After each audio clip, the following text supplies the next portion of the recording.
ദൈവം നിങ്ങൾക്ക് വേണ്ടി യുദ്ധം ചെയ്യും എന്ന ശബസ്കൂൾ പാഠപഠനത്തിലേക്ക് മാന്യപ്രേക്ഷകർ ഏവർക്കും സ്വാഗതം. ഈ ചർച്ചയിൽ പങ്കുചേരുവാനായിട്ട് കർത്താവിൻ്റെ ദാസന്മാരായ പാസ്റ്റർ ഡോണി മാത്യു, പാസ്റ്റർ രാജേഷ് ശശിധരൻ അവർ നമ്മുടെ മധ്യയിൽ കടന്നുകൊണ്ട് പ്രിയമുള്ളവരെ നമുക്ക് സ്വാഗതം ചെയ്യാം. നമസ്കാരം സാർ. നമസ്കാരം. ദൈവം നമുക്ക് വേണ്ടി യുദ്ധം ചെയ്യും. ഇവിടെ യോശുവ 10:42 ഇതിൻ്റെ പ്രധാനപ്പെട്ട വാക്യമായിട്ട് നമുക്ക് നൽകിയിരിക്കുകയാണ്. ഈ രാജാക്കന്മാരെയൊക്കെയും അവരുടെ ദേശത്തെയും യോശുവ ഒരേ സമയത്ത് പിടിച്ച് ഇസ്രായേലിൻ്റെ ദൈവമായ യഹോവയായിരുന്ന ഇസ്രായേലിനു വേണ്ടി യുദ്ധം ചെയ്തത് എന്നാണ് ഇവിടെ പറയുന്നത്. അപ്പോൾ ഒരു യുദ്ധത്തെക്കുറിച്ചാണ് ഇവിടെ സൂചിപ്പിക്കുന്നത്. ഒരു വിശുദ്ധ യുദ്ധത്തെ ആഹ്വാനം ചെയ്യുന്ന ഒരു ദൈവമാണോ നമ്മുടെ ദൈവം? അതിനുവേണ്ടി എന്താ പാസ്റ്ററിൻ്റെ അഭിപ്രായം അതിനെക്കുറിച്ച്? ആ ചോദ്യം വളരെ മനുഷ്യൻ്റെ മനസ്സിനെ വല്ലാതെ വലയ്ക്കുന്ന ഒരു ചോദ്യമാണ്. ഇന്ന് ലോകത്ത് നമുക്ക് അങ്ങനെയുള്ള പദപ്രയോഗങ്ങളൊക്കെ കേൾക്കാനും കഴിയുന്നുണ്ട്. പലരും വിശുദ്ധ യുദ്ധം എന്നൊക്കെ പറഞ്ഞ് ചെയ്യുന്നതുണ്ട്. ദൈവം ഒരിക്കലും അങ്ങനെ ഒരു വിശുദ്ധ യുദ്ധം, അതായത് ദൈവം ഒരു ജനത്തിന് വേണ്ടിയുള്ളതായ വിജയത്തെ നേരത്തെ മുൻനിശ്ചയിച്ചിട്ട് അവരെ കൊണ്ട് യുദ്ധം ജയിക്കുന്ന ഒരു പദ്ധതിയുടെ ദൈവമല്ല. എന്നാൽ ദൈവം ആഗ്രഹിക്കുന്നത് എന്താണ്? ജനത്തിനിടയിൽ സമാധാനം ദൈവം ആഗ്രഹിക്കുന്നുണ്ട്. അപ്പോൾ സമാധാനമില്ലാതെ വരുന്നതിൻ്റെ കാരണം അവരെന്താണ്? സമാധാനം ലോകത്തിന് നൽകാൻ കഴിയത്തില്ല, സമാധാനം ദൈവത്തിന് മാത്രമേ നൽകാൻ കഴിയത്തുള്ളൂ. എന്ന് വെച്ചാൽ ദൈവപക്ഷത്ത് നിൽക്കാതെ സമാധാനമില്ലാതിരിക്കുന്നിടത്ത് ദൈവത്തിൻ്റെ ഇടപെടൽ വന്ന് അവർക്ക് സമാധാനം നൽകുക എന്നുള്ളതാണ് ദൈവത്തിൻ്റെ പദ്ധതി. അങ്ങനെ പദ്ധതി ചെയ്യുമ്പോൾ അത് ചിലപ്പോഴൊക്കെ എന്താവുന്നുണ്ട്, ഇവരുടെ ചെറുത്തുനിൽപ്പ് കാരണം അതൊരു യുദ്ധമായി കലാശിക്കാറുണ്ട്. അങ്ങനെ ആ യുദ്ധം ജയിക്കുന്നവർ ദൈവത്തിൻ്റെ ജനമായി തീരുന്നുണ്ട്. അതിനെ ആയിരിക്കാം ഒരു പക്ഷേ വിശുദ്ധ യുദ്ധമെന്ന് ജനങ്ങൾ പേര് പറഞ്ഞ് വിളിക്കുന്നത്. പക്ഷേ ദൈവത്തിന് അങ്ങനെ ഒരു പേരിട്ട് ദൈവം യുദ്ധം ജയിക്കുന്നതായിട്ട് വേദപുസ്തകം തെളിവ് തരുന്നില്ല. എന്നാൽ സമാധാനപ്രിയനായ ദൈവം സമാധാനം ആഗ്രഹിക്കുന്നത് കൊണ്ട് സമാധാനമില്ലാതിരിക്കുന്നവരുടെ ഇടയിൽ സമാധാനം ഉണ്ടാക്കുവാൻ ദൈവം ഇടപെടുന്നുണ്ട്. ആ ഇടപെടൽ യുദ്ധങ്ങളായിട്ട് പോരാട്ടങ്ങളായിട്ടൊക്കെ കലാശിക്കാറുണ്ട്. ആ കൂട്ടത്തിൽ ദൈവജനത്തോട് എതിർത്ത് നിൽക്കുന്നവരെ നശിപ്പിക്കേണ്ടതായിട്ടും ദൈവത്തിന് വരുന്നുണ്ട്. അപ്പോൾ ദൈവം അവർക്ക് വേണ്ടി യുദ്ധം ചെയ്യുന്നുമുണ്ട്. നമ്മൾ ഇതിനോട് കൂട്ടിച്ചേർക്കാനായിട്ട് ഒരു വിശുദ്ധ യുദ്ധം അങ്ങനെയുള്ളതായ ഒരു ചിന്താഗതി വേദപുസ്തകത്തിൽ ഒരിടത്തും നമുക്ക് അത് കാണുവാനായിട്ട് സാധിക്കുന്നില്ല. എന്നാൽ ദൈവം നമുക്ക് വേണ്ടി യുദ്ധം ചെയ്യും. ദൈവം അതൊരു വിശുദ്ധ യുദ്ധമായിട്ടല്ല കാണുന്നത്, ചിത്രീകരിക്കുന്നത്. മനുഷ്യൻ്റെ ചിന്താഗതികളും എല്ലാം വളരെ വേറെയാണ്. ഇവിടെ പ്രത്യേകിച്ച് നമ്മൾ ഉൽപ്പത്തി 15:16 ലേവ്യ പുസ്തകം 18 ഇതിലൊക്കെ നമുക്ക് ഇതിനെക്കുറിച്ചൊക്കെ ചില പരാമർശങ്ങളോടെ കാണുവാനായിട്ട് സാധിക്കും. ഈ വാക്യങ്ങളിൽ നിന്ന് എന്താണ് നമ്മൾ മനസ്സിലാക്കുന്നത്? നമ്മൾ ഈ ഭാഗം പരിശോധിക്കുമ്പോൾ ദൈവം ഒരു ന്യായാധിപനാണ് എന്ന ആ ഒരു ആംഗിളിലൂടെയാണ് നമ്മൾ ആ കാര്യങ്ങളെ നോക്കിക്കാണാൻ പോകുന്നത്. കാരണം പലരും പലതായിട്ട് അതിനെ കാണുമെങ്കിലും ദൈവം ഒരു ന്യായാധിപനാണ് എന്ന ആംഗിളിലൂടെ നമ്മൾ ഈ വാക്യങ്ങളെ നോക്കിക്കാണാൻ പോവുകയാണ്. 2-3 വാക്യങ്ങളുണ്ട്, എല്ലാം വായിപ്പാൻ സമയമില്ല. പക്ഷേങ്കിലും ഒരു വാക്യം ഈ ഭാഗത്തെക്കുറിച്ച് പഠിക്കുമ്പോൾ ചിന്തിക്കേണ്ടത് ആവർത്തന പുസ്തകം 18-ാം അധ്യായം അതിൻ്റെ 9 മുതൽ ദൈവം വളരെ വ്യക്തമായ ഒരു നിർദ്ദേശം തൻ്റെ ജനത്തിന് കൊടുക്കുന്നുണ്ട്. അവിടെ വായിക്കുകയാണ്: നിന്റെ ദൈവമായ യഹോവ നിനക്ക് തരുന്ന ദേശത്ത് എത്തിയ ശേഷം അവിടുത്തെ ജാതികളുടെ മ്ലേച്ഛതകൾ നീ പഠിക്കരുത്. ധാരാളം മ്ലേച്ഛതകൾ ആ ദേശവാസികൾ ചെയ്യുന്നുണ്ട്. ഇംഗ്ലീഷിൽ അബോമിനേഷൻ എന്നാണ്. അത് ദൈവം വെറുക്കുന്നവയാണ്. അത് ഏതൊക്കെയാണെന്ന് അടുത്ത വാക്യം താഴേക്ക് പറയുന്നു. തൻ്റെ മകനെയോ മകളെയോ അഗ്നിപ്രവേശം ചെയ്യിക്കുന്നവൻ, പ്രശ്നക്കാരൻ, മുഹൂർത്തക്കാരൻ, ആഭിചാരകൻ, ക്ഷുദ്രക്കാരൻ, മന്ത്രവാദി, വെളിച്ചപ്പാടൻ, ലക്ഷണം പറയുന്നവൻ, അഞ്ജനക്കാരൻ എന്നിങ്ങനെയുള്ളവരെ നിങ്ങളുടെ ഇടയിൽ കാണരുത്. ഈ കാര്യങ്ങൾ ചെയ്യുന്നവനെല്ലാം യഹോവയ്ക്ക് വെറുപ്പാകുന്നു. ഇങ്ങനെയുള്ള മ്ലേച്ഛതകൾ നിമിത്തം നിന്റെ ദൈവമായ യഹോവ അവരെ നിന്റെ മുമ്പിൽ നിന്ന് നീക്കിക്കളയുന്നു. നിന്റെ ദൈവമായ യഹോവയുടെ മുമ്പാകെ നീ നിഷ്കളങ്കനായിരിക്കണം. അപ്പോൾ ദൈവം പറയുകയാണ്, ഈ പറയുന്ന പ്രവൃത്തികളൊക്കെ തന്നെ ദൈവത്തിന് വെറുപ്പാണ്. They are abomination unto the Lord. അവർ ആ പ്രവൃത്തികൾ ചെയ്യുന്നവരാകയാൽ ഞാൻ അവരെ നീക്കിക്കളയുന്നു. എന്തുകൊണ്ടാണ് ദൈവം അവരെ നീക്കിക്കളയുന്നത്? കാരണം അവ വെറുപ്പാണ്. ആ പ്രവൃത്തികൾ എന്താണ് ബോധ്യപ്പെടുത്തുന്നത്? വാസ്തവത്തിൽ അവർ ദൈവത്തിൽ വിശ്വസിക്കുന്നില്ല എന്ന ബോധ്യം, അവരാരുടെ പക്ഷത്താണ് എന്ന് അവരുടെ ആ പ്രവൃത്തികൾ വെളിപ്പെടുത്തുകയാണ്. അതുകൊണ്ടാണ് ദൈവം ആ പ്രവൃത്തികളെ വെറുക്കുന്നത്. കാരണം ദൈവമല്ലാത്തവയെ യാതൊരു വിധമായ ശക്തിയും അല്ലെങ്കിൽ ദൈവികമല്ലാത്തതിന്, നീതിയല്ലാത്തതിന് അവരെന്ത് ചെയ്യുന്നു? പ്രവർത്തിക്കുന്നു, അല്ലെങ്കിൽ അത് പ്രവർത്തിപ്പാനായിട്ട് തങ്ങളെ തന്നെ ഏൽപ്പിച്ചു കൊടുക്കുന്നു. പൗലോസിൻ്റെ ഭാഷയിൽ പറഞ്ഞാൽ അവരുടെ രാഗമോഹാദികളിൽ തങ്ങളെ തന്നെ ഏൽപ്പിച്ചു കൊടുക്കുന്നു. ദേ ഗേവ് ദം അപ്പ് എന്നാണ്. ഇതൊക്കെ ശരിയല്ല എന്ന് അവർക്ക് ബോധ്യമുണ്ടായിട്ടും അവർ തെറ്റിനെ പിൻപറ്റുവാനുള്ള ഒരു പ്രവണത അവരിൽ ഉണ്ടാകുന്നു. അപ്പോൾ ദൈവം എന്ത് ചെയ്യുന്നു? നിങ്ങൾ ഇങ്ങനെ ചെയ്യരുത്, ഇങ്ങനെയുള്ളവരുടെ പിന്നാലെ പോകരുത്, അത് ചെയ്യുന്നത് കൊണ്ടാണ് ഞാൻ അങ്ങനെയുള്ളവരെ തുടച്ചു മാറ്റുന്നത് എന്ന് ദൈവം ഒരു ന്യായാധിപൻ എന്ന നിലയ്ക്ക് പറയുകയാണ്. അപ്പോൾ ആ പ്രവൃത്തി ചെയ്യുമ്പോൾ ദൈവം ഒരു ന്യായാധിപനായിരിക്കുമ്പോൾ ആ പ്രവൃത്തി ചെയ്യുന്നവരോട് ദൈവം എന്താ പെരുമാറേണ്ടത്? അങ്ങനെ ചെയ്തില്ലെങ്കിൽ ഇത് എന്താവും? ഇതൊരു പകർച്ചവ്യാധി പോലെ മറ്റ് തലമുറയിലേക്ക് ഇത് പടരുകയും ഇതാണ് നല്ലതെന്ന് എല്ലാവരും കരുതുകയും ചെയ്യും. അപ്പോൾ അങ്ങനെ കരുതുമ്പോൾ എന്താണ്? ദൈവജനവും അതിൻ്റെ പക്ഷമായി പോകും. അതങ്ങനെ വരാതിരിക്കാൻ ദൈവത്തിന് അപ്പോഴപ്പോഴിടപെട്ട് അത് തുടച്ചു നീക്കേണ്ടത് അത്യാവശ്യം. ദൈവം അവരോട് ഇങ്ങനെയുള്ളവർ ദൈവത്തിൻ്റെ മുൻപിൽ വെറുപ്പാണ് അല്ലെങ്കിൽ അബോമിനേഷൻ ആണെന്ന് പറയുന്നതോടൊപ്പം തന്നെ നിങ്ങൾ നാളെ ഈ പ്രവൃത്തികൾ ചെയ്താൽ നിങ്ങൾക്കും എൻ്റെ അതേ കോപം സ്വീകരിക്കേണ്ടി വരും എന്നും കൂടെ ദൈവം ചേർത്ത് വയ്ക്കുകയാണ്. നല്ല ഒരു വിവരണമാണ്. ഇവിടെ കനാൻ ദേശത്തെക്കുറിച്ച്, കനാൻ ദേശത്തെ സോദോം ഗൊമോറ ദേശത്തോട് നമുക്ക് താരതമ്യം ചെയ്ത് നമുക്ക് സംസാരിക്കാനായിട്ട് സാധിക്കുമോ? അതിനെക്കുറിച്ച് എന്തെങ്കിലും പറയാൻ പറ്റുമോ? കനാൻ ദേശത്തെക്കുറിച്ച് നമ്മൾ സംസാരിക്കുമ്പോൾ സോദോം ഗൊമോറയായിട്ട് നമുക്ക് താരതമ്യം ചെയ്യാൻ കഴിയും പല കാര്യത്തിലും. അവരുടെ കനാൻ ദേശത്തുകാരുടെ മതപരമായ കാഴ്ചപ്പാടെന്ന് പറയുന്നത് അവരുടെ ഈ ലൈംഗിക രീതികളിലൂടെ ദൈവത്തെ പ്രസാദിപ്പിക്കുന്ന ഒരു സമ്പ്രദായമാണ്. അങ്ങനെ ആണാണിനോടും പെണ്ണിനോടും ഒക്കെയുള്ളതായ സ്വവർഗരതികളും ഇതെല്ലാം അവിടെയുണ്ട്. പക്ഷേ അതൊക്കെ ദൈവികമായ ചിന്തകളാണെന്ന്, ദൈവികമായ ആരാധനയുടെ ഭാഗമാണെന്ന് കരുതി ചെയ്യുന്നവരാണ് ഈ കനാൻ ദേശത്തുകാർ. അവരുടെ മതത്തിൻ്റെ ഭാഗമാണ്, അവരുടെ മത ആചാരങ്ങളുടെ ഭാഗമായിട്ടാണ് അവരുടെ ഇങ്ങനെയുള്ളതായ സെക്ഷ്വൽ പ്രവർത്തനങ്ങൾ. അങ്ങനെ ചെയ്യുന്നതിലൂടെ ദൈവത്തെ പ്രസാദിപ്പിക്കുവാൻ കഴിയുമെന്ന് ചില തെറ്റിദ്ധാരണകൾ അവർക്ക് എന്തുണ്ടായി? ആരിലൂടെയോ അവർക്കുണ്ടായി. നല്ലൊരു വിശകലനമാണ്. ഒരു ഇടവേളയ്ക്ക് സോദോം ഗോമോറയിൽ ഇതേ പ്രവർത്തനമായിരുന്നു, ഇതേ രീതിയായിരുന്നു സോദോം ഗോമോറയും. അങ്ങനെയാണ് ഇതിനെ രണ്ടിനും നമുക്ക് താരതമ്യം ചെയ്യാൻ കഴിയുന്നത്. ഓക്കെ, ഈ ചർച്ച നമ്മൾ ഒരു ഇടവേളയ്ക്ക് ശേഷം നമ്മൾ തുടരുന്നതായിരിക്കും. മാന്യ പ്രേക്ഷകരെ, ആരും എങ്ങും പോകരുത്, ഈ ചർച്ച ഞങ്ങൾ തുടരുന്നു. ദൈവം നിങ്ങൾക്ക് വേണ്ടി യുദ്ധം ചെയ്യും എന്നുള്ള ശബത്ത് സ്കൂൾ പാഠപഠനത്തിലേക്ക് മാന്യ പ്രേക്ഷകരെ ഏവർക്കും സ്വാഗതം. ഇവിടെ നമ്മൾ ആ ദൈവം നിങ്ങൾക്ക് വേണ്ടി യുദ്ധം ചെയ്യും എന്നുള്ളതായ പാഠത്തിൻ്റെ ഉള്ളടക്കങ്ങളെക്കുറിച്ച് നമ്മൾ പരിശോധിച്ച് വരികയാണ്. ആ ദൈവത്തിൻ്റെ ധാർമ്മിക സ്വഭാവത്തെക്കുറിച്ച് അതിനെക്കുറിച്ചൊന്ന് വിവരിക്കാൻ പറ്റുമോ? ചില വേദഭാഗങ്ങൾ നമുക്ക് ഒന്ന് പരിശോധിക്കാം, കാരണം വളരെ പ്രധാനപ്പെട്ട ഒരു ചോദ്യമാണ്. സങ്കീർത്തനം 7-ാം സങ്കീർത്തനം അതിൻ്റെ 11-ാമത്തെ വാക്യം ഒന്ന് വായിച്ചാൽ, ദൈവം നീതിയുള്ള ന്യായാധിപതിയാകുന്നു, ദൈവം ദിവസം പ്രതി കോപിക്കുന്നു എന്നാണ് അവിടെ പറയുന്നത്. വീണ്ടും നമുക്ക് 50-ാം സങ്കീർത്തനം 6-ാമത്തെ വാക്യം വായിച്ചാൽ കാണുന്നത്, ദൈവം തന്നെ ന്യായാധിപതിയായിരിക്കയാൽ ആകാശം അവൻ്റെ നീതിയെ ഘോഷിക്കുന്നു. അപ്പം ഇവിടെ ഈ ഭാഗങ്ങളിലൊക്കെ നമ്മെ വചനം പഠിപ്പിക്കുന്ന ദൈവത്തിൻ്റെ ന്യായാധിപതി അല്ലെങ്കിൽ ന്യായാധിപതി എന്ന നിലയ്ക്കുള്ള ദൈവത്തിൻ്റെ സ്വഭാവത്തെയാണ് വിവരിക്കുന്നത്. അപ്പോൾ ദൈവം ന്യായാധിപതിയാണ്, നീതിയുള്ള ന്യായാധിപതിയാണ്, വിശുദ്ധനായ ന്യായാധിപതിയാണ്. ആ ദൈവം പാപത്തെ വെറുക്കുന്നു. He cannot tolerate sin. പാപത്തെ ടോളറേറ്റ് ചെയ്യുവാൻ അല്ലെങ്കിൽ പാപത്തെ സഹിപ്പാൻ ദൈവത്തിന് സാധിക്കത്തില്ല, വിശുദ്ധനായതുകൊണ്ട്. അപ്പോൾ പാപത്തോടുള്ള ദൈവത്തിൻ്റെ സമീപനമാണ് ദൈവത്തിൻ്റെ ധാർമ്മിക സ്വഭാവത്തെ വെളിപ്പെടുത്തുന്നത്. അതുതന്നെയാണ് നമ്മൾ കഴിഞ്ഞ ദിവസമൊക്കെ പഠിച്ചത്. അതായത് പാപം എന്ന് ദൈവം കാണുന്ന ഓരോ കാര്യങ്ങളെയും അക്കമിട്ട് ദൈവം നിരത്തുമ്പോൾ തന്നെയും അവർ വെറുപ്പാണ്, എനിക്ക് വെറുപ്പാണെന്ന് പറയുമ്പോൾ ദൈവം നീതിമാനായതുകൊണ്ട് പാപത്തോടുള്ള ദൈവത്തിൻ്റെ ധാർമ്മികമായ രോഷത്തെ ദൈവം വെളിപ്പെടുത്തുകയാണ്. അപ്പോൾ ഇസ്രായേൽ മക്കൾ എന്ത് ചെയ്യുന്നു? പല രാജ്യങ്ങളോടും യുദ്ധം ചെയ്യേണ്ടി വരും. എന്തുകൊണ്ടാണ്?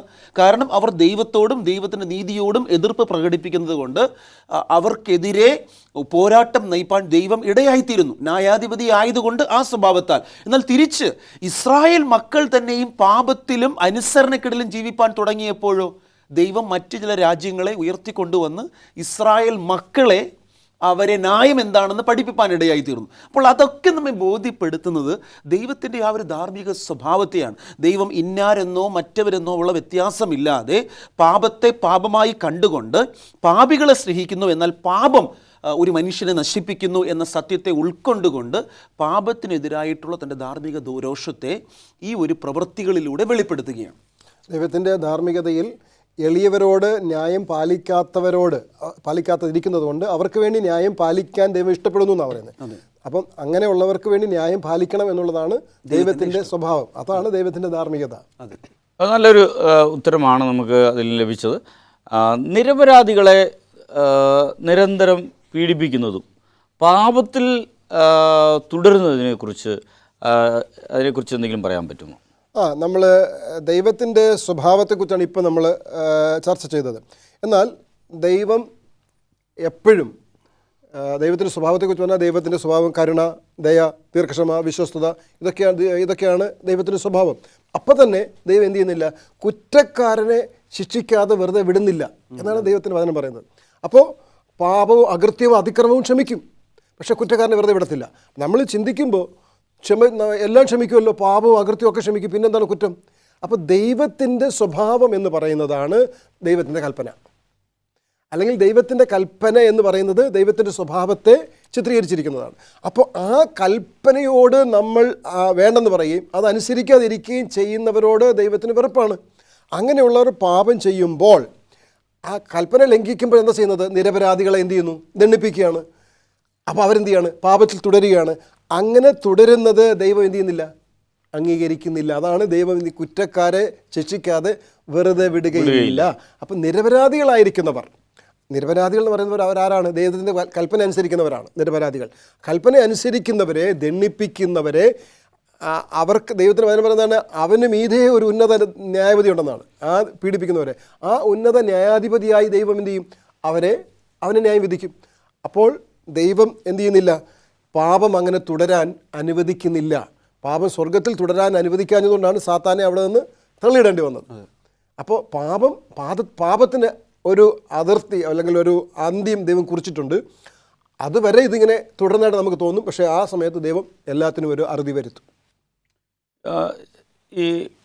Thank you pastor. ഉന്മൂലനാശം അല്ലെങ്കിൽ കുടിയിറക്കുക എന്നതിനെക്കുറിച്ച് ഇതിൻ്റെ വ്യത്യാസങ്ങൾ, ഇതിനെക്കുറിച്ചുള്ള ഒരു വിവരണം നൽകാൻ പറ്റുമോ? അതായത് നമ്മൾ ഈ ഭാഗത്ത് പരിശോധിക്കുമ്പോൾ ദൈവം കനാൻ ദേശത്തിലേക്ക് തൻ്റെ ജനത്തെ കൂട്ടിക്കൊണ്ടുവരുന്നു.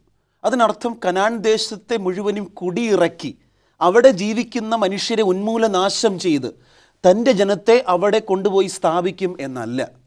നമ്മൾ അങ്ങനെ തെറ്റിദ്ധരിക്കരുത്. അതായത് ഒരു സ്ഥലത്ത് ജീവിക്കുവാനായിട്ട് ഇടയായ ചില മനുഷ്യരെ ആരുമായിക്കൊള്ളട്ടെ, ആ വ്യക്തികളെ അവിടെ നിന്നും പൂർണ്ണമായിട്ടും തുടച്ചു മാറ്റി അവിടെ അവർക്ക് പകരം എൻ്റെ ജനത്തെ കൊണ്ടുപോയി സ്ഥാപിക്കും എന്നല്ല.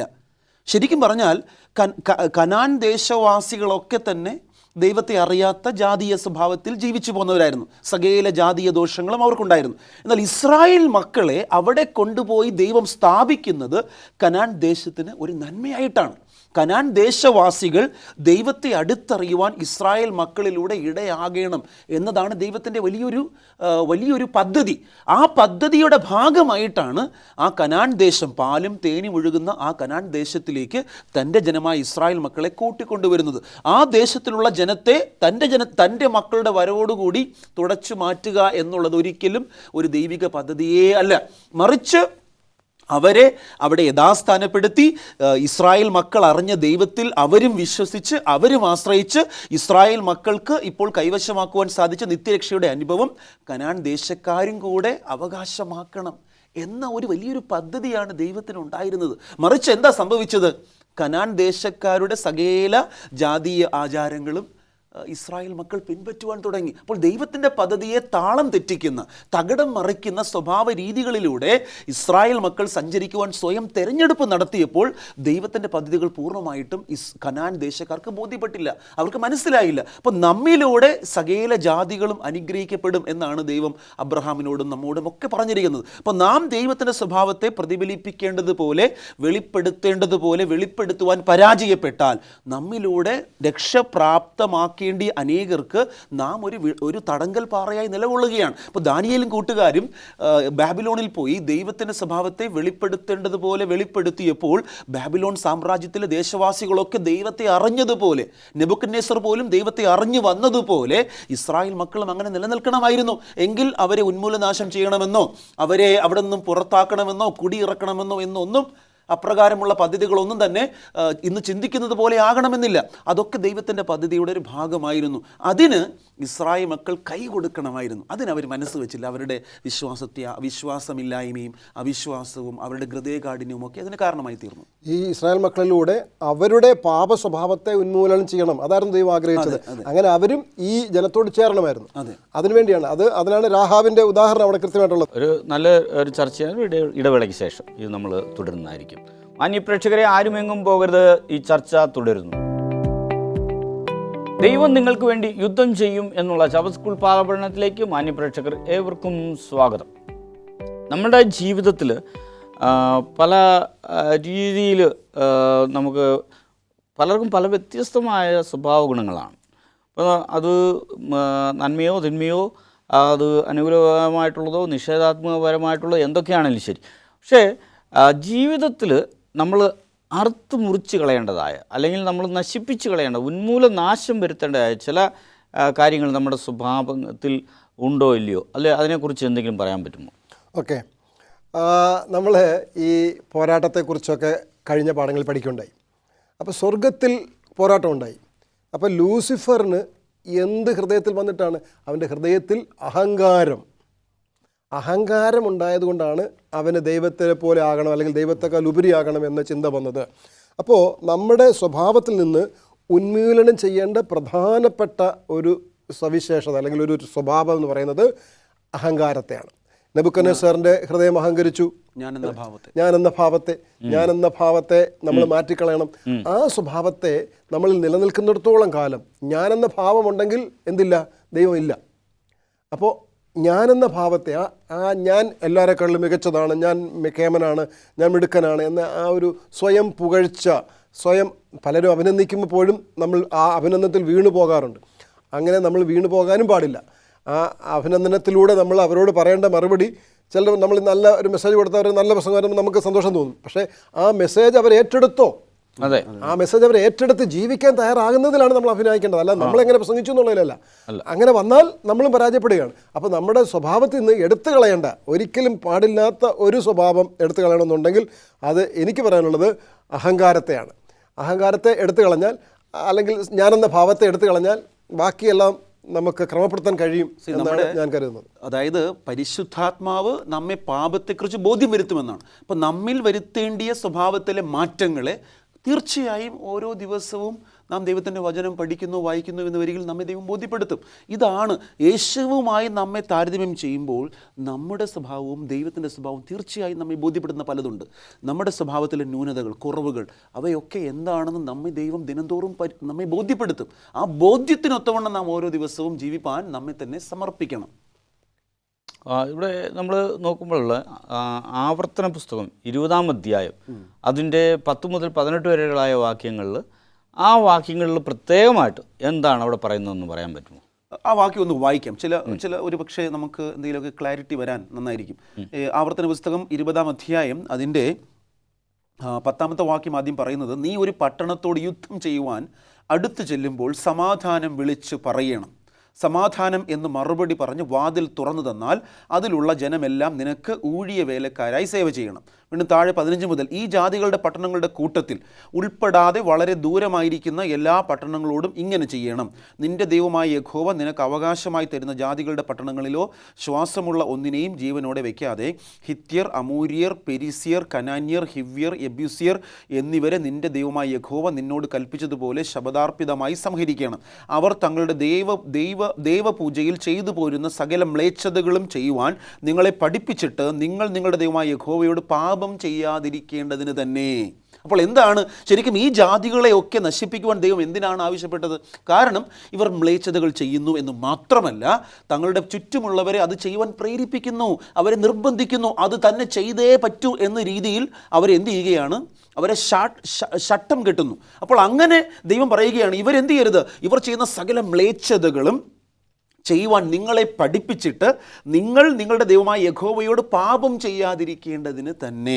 അപ്പോൾ ശരിക്കും ഈ സത്യങ്ങളെ ദൈവം വീണ്ടും വീണ്ടും ഉദ്ബോധിപ്പിക്കുകയാണ്. നിങ്ങൾ നശിച്ചു പോകുവാൻ ഈ പ്രവണതകൾ നിങ്ങൾക്കൊരു ശാപമായിട്ട് മാറുന്നു. അതുകൊണ്ട് തന്നെ ഈ പ്രവണതകളെ നിങ്ങൾ തുടച്ചു മാറ്റിയാൽ നിങ്ങൾക്കും നല്ലത്, നിങ്ങളുടെ മറ്റ് സമൂഹത്തിലെ മറ്റുള്ളവർക്കും ഒക്കെ അത് നല്ലത് എന്ന് ദൈവം പറയുകയാണ്. അതവിടെ തുടരുന്നത് കൊണ്ട് അവരെ നമ്മൾ തൽക്കാലത്തേക്ക് അവർ പോട്ടെന്ന് വെച്ചാലും നാളെയും എന്ത് ചെയ്യും, ഇത് തന്നെ തുടരും. അതുകൊണ്ടാണ് അവിടെ പ്രത്യേകം പറഞ്ഞത്, അവരെ ആരെയും ശാസ്ത്രമുള്ള ഒന്നിനെയും അവിടെ വെച്ചേക്കരുത്. ആണ് ഈ സ്വഭാവം നമ്മുടെ ജനത്തിനിടയിലേക്ക് വന്നാൽ അത് അവർ പാപത്തിൽ തുടരും. അങ്ങനെ വരാതിരിക്കാനാണ് അത് അങ്ങനെ തന്നെ വേണമെന്ന് നിർബന്ധമായിട്ട് പറയുന്നത്. ദൈവത്തിന് തൻ്റെ ജനങ്ങളെക്കുറിച്ചുള്ള ഭാവിയെക്കുറിച്ച്, ജനങ്ങളുടെ ഭാവിയെക്കുറിച്ചുള്ള ഉൾക്കാഴ്ച അതെന്തായിരുന്നു എന്ന് പറയാം. ദൈവത്തിൻ്റെ ഒറ്റ വാക്കിൽ ഉത്തരം പറഞ്ഞാൽ യേശു ക്രിസ്തുവാണ്. ഒറ്റ വാക്കിൽ പറഞ്ഞാൽ ആ ഉൾക്കാഴ്ച യേശു ക്രിസ്തുവാണ്. നമുക്കൊന്നുകൊണ്ട് വാക്യം വായിക്കാം, അത് വ്യക്തമാകും. യെശയ്യാ പ്രവചനം 9-ാമത്തെ അധ്യായം അതിൻ്റെ 6-ാമത്തെ വാക്യം എന്താണ് പറയുന്നത്? നമുക്കൊരു ശിശു ജനിച്ചിരിക്കുന്നു, നമുക്കൊരു മകൻ നൽകപ്പെട്ടിരിക്കുന്നു, ആധിപത്യം അവൻ്റെ തോളിലിരിക്കും, അവൻ അത്ഭുത മന്ത്രി, വീരനാം ദൈവം, നിത്യപിതാവ്, സമാധാന പ്രഭു എന്ന് പേർ വിളിക്കപ്പെടും. അപ്പോൾ ദൈവജനത്തിനെക്കുറിച്ച് ദൈവജനം എവിടെ പോവാണ്? പാപത്തിൻ്റെ പരിണിത ഫലമായി പാപത്തിൻ്റെ ശമ്പളമാകുന്ന മരണം അനുഭവിക്കാൻ പോവുകയാണ്. ആ മരണത്തിൽ നിന്ന് അവരെ വിടുവിക്കണമെന്നുള്ളതായ ദൈവത്തിൻ്റെ വലിയ പദ്ധതിയാണ്. അതാണ് വീണ്ടെടുപ്പിൻ പദ്ധതി. ആ പദ്ധതിയിൽ എങ്ങനെ അത് സാധ്യമാക്കാൻ പറ്റി കഴിയും? യേശുവിനെ നൽകുന്നതിലൂടെയാണ്. യേശു ഭൂമിയിൽ ജനിക്കുന്നതിലൂടെയാണ്. അതാണ് ഇനിയും അതിൻ്റെ 11-ാമത്തെ അധ്യായം. 11-ാമത്തെ അധ്യായത്തിൽ നമ്മൾ വായിക്കുമ്പോൾ അവിടെ കാണുന്നത്, യെശയ്യാ പ്രവചനം 11-ത്തിൽ കാണുന്നത് എന്താണ്? അതിൻ്റെ എല്ലാം വായിക്കുന്നില്ല. ജ്ഞാനത്തിൻ്റെയും വിവേകത്തിൻ്റെയും ആത്മാവ്, ആലോചനയുടെയും ബലത്തിൻ്റെയും ആത്മാവ്, പരിജ്ഞാനത്തിൻ്റെയും യഹോഭക്തിയുടെ ആത്മാവ് തന്നെ അവൻ്റെ പ്രമോദം. യഹോവ ഭക്തിയിലായിരിക്കും അവൻ. കണ്ണുകൊണ്ട് കാണുന്നത് പോലെ ന്യായപാലനം ചെയ്യുകയില്ല, ചെവി കൊണ്ട് കേൾക്കുന്നത് പോലെ വിധിക്കുകയുമില്ല. അവൻ ദരിദ്രന്മാർക്ക് നീതിയോടെ ന്യായം പാലിച്ച് കൊടുക്കുകയും ദേശത്തിലെ സാധുക്കൾക്ക് നേരോടെ വിധി കൽപ്പിക്കുകയും ചെയ്യും. തൻ്റെ വായ എന്ന വടി കൊണ്ട് അവൻ ഭൂമിയെ അടിക്കും, തൻ്റെ അധരങ്ങളുടെ ശ്വാസം കൊണ്ട് ദുഷ്ടനെ കൊല്ലും. അപ്പോൾ ദൈവത്തിൻ്റെ ആ പദ്ധതി അല്ലെങ്കിൽ ആ ഉൾക്കാഴ്ച എന്താണ്? ദൈവജനത്തിന് വേണ്ടി യേശുക്രിസ്തു എന്ന രക്ഷിതാവ് വരും. അവൻ വരുമ്പോൾ എന്ത് ചെയ്യുമെന്നാണ് പറഞ്ഞത്? ജ്ഞാനത്തോടെ പ്രവർത്തിക്കും. കാണുന്നത് പോലെയല്ല, ജ്ഞാനത്തോടെ ന്യായം പാലിക്കും. എല്ലാവർക്കും പീഡിക്കപ്പെടുന്നവർക്ക്, ബന്ധിതരെ അവൻ മോചിതനാക്കും, കഷ്ടപ്പെടുന്നവരെ അവൻ സഹായിക്കും. ഇതെല്ലാം ദൈവം ചെയ്യും. ആ ഒരു പ്രത്യാശ അല്ലെങ്കിൽ അത് യേശുക്രിസ്തു എന്ന വീണ്ടെടുപ്പിൻ്റെ രക്ഷിതാവിനെ നൽകും എന്നുള്ളതാണ് ദൈവത്തിൻ്റെ ഉൾക്കാഴ്ചയുടെ പദ്ധതി. ആമേൻ. ഇവിടെ നമ്മൾ നോക്കുമ്പോഴത്തേന് ദൈവം തൻ്റെ ജനത്തിന് വേണ്ടി ഒരു ഭാവിയെ ഒരുക്കിയിട്ടുണ്ട്, അല്ലെങ്കിൽ ഒരു ഭാവി നിശ്ചയിച്ചിട്ടുണ്ട്. തന്നെ അന്വേഷിക്കുന്നവർക്ക് തൻ്റെതായ മക്കൾക്കൊരു ഭാവിയെ നിശ്ചയിച്ചിട്ടുണ്ട്. നല്ലൊരു ഭാവി ദൈവം തൻ്റെ വചനത്തിലൂടെ ബോധ്യപ്പെടുത്തി വെളിപ്പെടുത്തിയിരിക്കുന്നു. അത് നല്ലൊരു ചർച്ചയായിരുന്നു. ചുരുക്കമായിട്ട് പാസ്റ്റർ ടോണി നമുക്ക് പ്രാർത്ഥിക്കാം. ഞങ്ങളെ സ്നേഹിക്കുന്ന സ്വർഗീയ പിതാവേ, ഈ ശബത്ത് സ്കൂൾ പാഠപഠനത്തിൽ അടിങ്ങൾക്ക് പങ്കെടുക്കാൻ സഹായിച്ചത് ഓർത്ത് നന്ദിയോടെ അങ്ങ് വാഴ്ത്തുന്നു. ഈ പാഠത്തിലൂടെ ഞങ്ങൾക്ക് ലഭ്യമായിരിക്കുന്ന അറിവുകൾ ഞങ്ങളുടെ ജീവിതത്തിൽ പ്രാവർത്തികമാക്കുവാൻ, ഇത് കേട്ടവരും അത് പ്രാവർത്തികമാക്കാൻ ഞങ്ങളെ സഹായിക്കണം. ഇതിൽ പ്രവർത്തിച്ച എല്ലാവരെയും കർത്താവ് അനുഗ്രഹിക്കണം. സകലതും യേശുവിൻ നാമത്തിൽ അപേക്ഷിക്കുന്നു. കൃപ കേൾക്കണം സ്വർഗീയ പിതാവേ. ആമേൻ. ഇത്രയും നേരം സ്റ്റുഡിയോയിൽ കടന്നു വന്ന് നല്ല ആശയങ്ങൾ പങ്കുവച്ച കർത്തൃദാസന്മാർക്ക് നന്ദി അർപ്പിച്ചു. അന്യപ്രേക്ഷകരെ, നമ്മുടെ ജീവിതത്തിൽ കർത്താവായ ദൈവം അവൻ നമുക്ക് വേണ്ടി ചെയ്തതായ നന്മകളെക്കുറിച്ച്, അവൻ നടത്തുന്ന വിധങ്ങളെക്കുറിച്ച്, അവൻ നമ്മുടെ ജീവിതത്തിൽ എപ്പോഴും കൂടെ ഉണ്ട് എന്നും നമ്മളെ നയിക്കുന്ന ആ രീതിയെക്കുറിച്ച് കൂടുതലായിട്ട് മനസ്സിലാക്കുവാനായിട്ട് സാധിച്ചു. ദൈവം നിങ്ങളെ ഏവരെയും അനുഗ്രഹിക്കുമാറാകട്ടെ. ആമേൻ.